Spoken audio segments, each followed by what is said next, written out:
बहुत सारे लोग तैयार बैठे हुए थे शान का आखिरी टेस्ट मैच है, कप्तान की हैसियत से आखिरी टेस्ट इनिंग एक बल्लेबाज की हैसियत से न्यूलैंड्स केप टाउन में। लेकिन आपने सबको गलत साबित किया और 421 रन के खसारे में जब आप अपने साथी ओपनर साइम अयूब के ज़ख्मी होने के बाद बाबर के साथ इनिंग का आगाज़ करने आए तो ब्रिलियंट 141 आपने 45 आपने किए 251 बॉल्स के ऊपर 17 चौके आपकी इनिंग्स में शामिल थे। छठी सेंचुरी टेस्ट क्रिकेट में और पाकिस्तान के कप्तान की हैसियत से ये आपकी दूसरी सेंचुरी इनिंग। और शान एक तनकीद ये भी हो रही है कि 421 रन की हदफ के खसारे में जाने के बाद इनिंग की शिकस्त का ख़तरा सर पर मंडला रहा था। 205 रन की आपने और बाबर ने पाकिस्तान को ओपनिंग पार्टनरशिप दी, लेकिन उस वक्त टीम पर दबाव नहीं था और ये जो भी परफॉर्मेंस है वो इंडिविजुअल ब्रिलियंस नज़र आ रही है। मैं इसको देखें, हर किसी का देखने का किसी भी चीज़ को देखने का अपना अपना तरीका होता है, उस पर अपना ओपिनियन होता है। मैं ऐसी सिचुएशंस को डिफरेंटली देखता हूँ। अगर दबाव बिल्कुल था, सीरीज़ में आप 1-0 डाउन थे, फॉलो ऑन हो चुका था, पहली इनिंग में हम सब मिल के जो हम समझ रहे थे एक बहुत अच्छी विकेट है, उस पर हमने रन्स भी बहुत खाए और हम बहुत जल्दी आउट हुए। तो वो दबाव है ज़रूर है और आप पाकिस्तान के लिए खेल रहे हैं, इसमें तो हर छोटी अगर आप गलती करते हैं वो एक दबाव का शिकार होनी भी चाहिए और होती है। तो उसमें हमें एज ए टीम हमने क्या रिस्पांस दिया वो चीज़ मैटर करती है। देखें, अच्छी कंडीशंस में जाना, परफॉर्म करना, ये सारी चीज़ें आसान है, बट कुछ चीज़ें आप देखते हैं, कुछ कैरेक्टरिस्टिक्स आप देखते हैं प्लेयर्स में और टीम्स में जो आपको फिर जिससे आप कभी कभार हार भी बर्दाश्त कर देते हैं और आप कहते हैं कि अच्छा लॉन्ग टर्म में ये चीज़ अच्छी है। और वो क्या चीज़ बेहतर थी, वो ये थी कि ये रिस्पॉन्स अच्छा था। साउथ अफ्रीका ने कुछ सोच समझ के हमें फॉलो ऑन दिया था।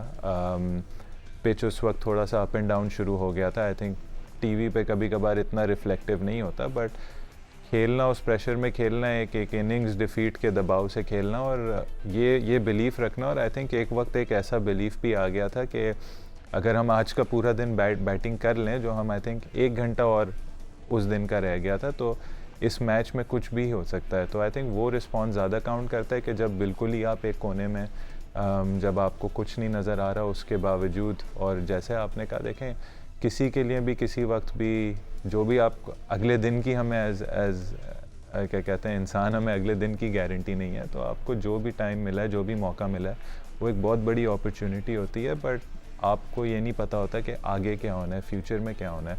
तो कोई भी प्लेयर हो, कोई भी टीम हो, उसके लिए उसमें रिस्पांस देना वो चीज़ आपके नाक़िदीन इस बात को अंडरस्टैंड करते हैं कि आपका जो खेलने का तरीका है वो आज की मॉडर्न डे क्रिकेट के तकाज़ों को पूरा करता है, बट आपकी अनफॉर्चुनेटली इसको कहें कि बदकिस्मती है कि आप जो है वो अपनी परफॉर्मेंस को जो है वो रन्स में कन्वर्ट नहीं कर पा रहे। आपने जनूबी अफ्रीका के ख़िलाफ़ साइम के साथ 3 बार इनिंग का अच्छा आगाज़ किया, पहला घंटा मुश्किल गुजार लिया, लेकिन फिर ये भी कहते हैं कि जो आपका शॉट सिलेक्शन है वो ठीक नहीं है।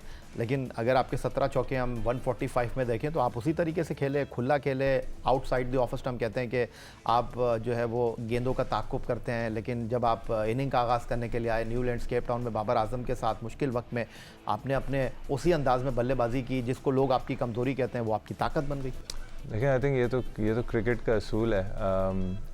हमेशा अगर आप जिस चीज़ पे आप अच्छा करते हैं, अगर आपका कोई शॉट भी होता है, आप उस पे आउट भी होते हैं। और आई थिंक ये दुनिया के ग्रेटेस्ट प्लेयर्स में भी आपको चीज़ें नज़र आएंगी। तो आई डोंट थिंक इसको आपको कभी भी दिल पे लेना चाहिए। यस, देखते हुए आराम से कॉज एंड इफ़ेक्ट लोग देख सकते हैं कि बाहर का बॉल था, बाहर के बॉल पे स्लिप लग गई, आउट हो गया, बाहर के बॉल पे वीक है, या अगर बाहर के बॉल पे कवर ड्राइव मार दिया तो शॉट बहुत अच्छा हो गया। ये कॉज एंड इफ़ेक्ट और ये कहते हैं ना नी जर्क रिएक्शन वाली चीज़ें, बस जो देखा उस पर आपने। अच्छा, आप ये जिस तरह कह रहे हैं कि हमारे बैट्समैनों को अपनी परफॉर्मेंस को रन्स में कन्वर्ट करना चाहिए था, रिजवान और जो है वो सऊद की पार्टनरशिप हुई, आपकी और बाबर की पार्टनरशिप हुई, उसको भी लंबा जाना चाहिए था, लेकिन एक कप्तान की हैसियत से आप खुद किस हद तक रिस्पॉन्सिबिलिटी ले रहे हैं।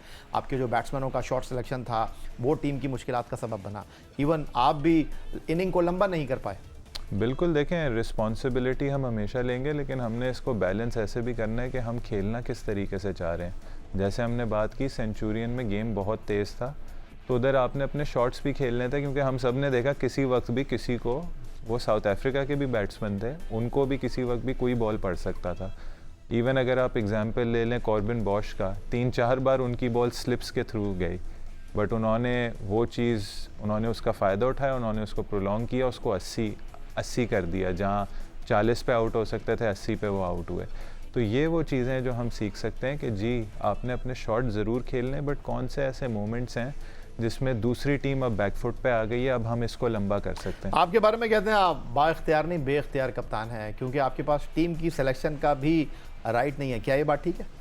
नहीं, ऐसा आई थिंक मेरी काफ़ी अच्छी रिलेशनशिप है सिलेक्टर्स के साथ।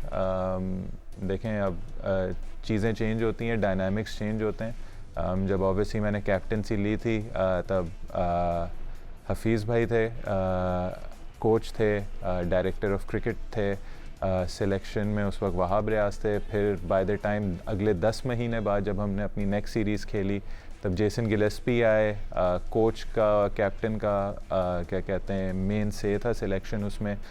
फिर बाय द टाइम जब इंग्लैंड सीरीज़ का पहला टेस्ट ख़त्म हुआ तब फिर सिलेक्शन कमेटी चेंज हुई। तो आई थिंक काफ़ी हमने चेंजेस देखी हैं। और अभी 11 में आपकी से होती है या नहीं? ऑफ कोर्स होती है, ऑफ कोर्स, और हर चीज़ इवन टीम डिस्कस की है, 11 डिस्कस की है और काफ़ी अच्छा रिलेशनशिप है। बट हमने अब ये देखा कि सिलेक्शन कमेटी के डायनामिक्स चेंज हुए हैं, 5 सिलेक्टर्स आए हैं, तो आपको सबके साथ मिल के और डिफरेंट रिजीम्स आएंगे, आपको डिफरेंट तरीक़ों से काम करना होगा।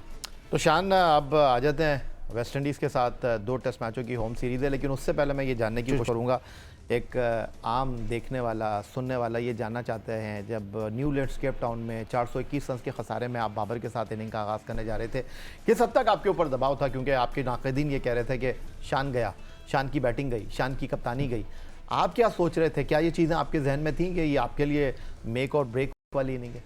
नहीं, आप भी मुझे जानते हैं, मैंने पहले हमेशा चीज़ शेयर की है कि देखें जो मुझे मिलना है या जो टीम को मिलना है वो ज़रूर मिलेगा, बट मैंने कभी भी किसी चीज़ से मतलब इस तरीके से लगाव नहीं लगाया कि मेरी और बस मैंने इसके साथ मतलब होल्ड ऑन करना है किसी भी चीज़ के साथ, चाहे वो मेरी अपनी प्लेइंग पोजीशन हो, चाहे वो कप्तानी हो। आई थिंक इसकी रिस्पॉन्सिबिलिटी होती है, even as a player, as a batsman, as an opening batsman. इस सीरीज़ में मेरा रोल डिफरेंट था, मैं नंबर 3 पे खेलता हुआ आ रहा था, इस बार रोल मेरा एज एन ओपनिंग बैट्समैन था।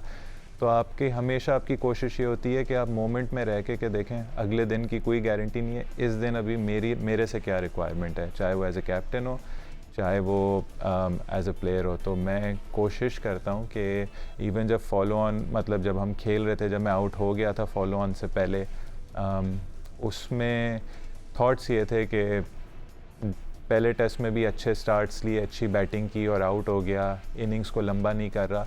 तो मेरे हमेशा जो कोशिश थी वो ज़्यादातर इस पे थी कि इसको मैं बेहतर कैसे कर सकता हूँ, रादर देन कि मेरे पे ये दबाव है और ये चीज़ें हो सकती हैं।